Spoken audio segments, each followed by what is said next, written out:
आमचं मूळ शहर निसर्गरम्य वातावरणात असं वसलेलं एक छोटंसं गाव आहे. परंतु त्या गावालगत रेल्वे स्टेशन हे मोठ्या संख्ये म्हणजे त्यांचा जो लेआउट आहे रेल्वेचा तो खूप मोठ्या प्रमाणात असल्यामुळे मालधक्क्यासाठी विशेष म्हणून त्यावरच भर देण्यात येत असावी असं आम्हाला शंका आहे. परंतु 2023च्या दरम्यान देखील मूल शहरामध्ये मालधक्का उभारण्यासाठी प्रयत्न केला गेला. परंतु आम्ही त्यावेळेला देखील संघर्ष समितीमार्फत विरोध दर्शविला आणि मूलमध्ये मालधक्का न होता तो केळझरला करण्यात आला.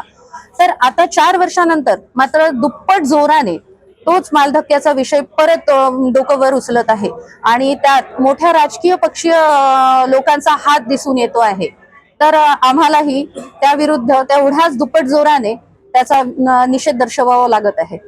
नगरपालिकेमधनं मी नगराध्यक्ष म्हणून आणि माझे समस्त नगरसेवक पूर्ण आमच्या 21 जणांच्या टीमनी बहुमताने हा ठराव घेण्यात आलेला आहे की मूळ शहरामध्ये आज नाही तर कधीही मालधक्का होऊ देणार नाही.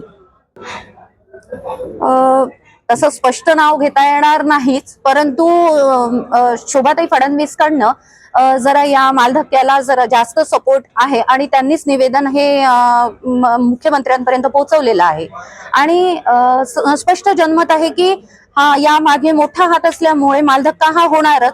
परंतु गावाच्या सगळ्यांची मागणी आहे की मालधक्का होऊ नये. त्याकरिता आम्हाला जर रस्त्यावर उतरून आंदोलनं जरी करावी लागली तर त्याकरिता आम्ही सगळे तयार आहोत आणि त्या प्रकारे आम्ही कठोर आंदोलनं देखील करू.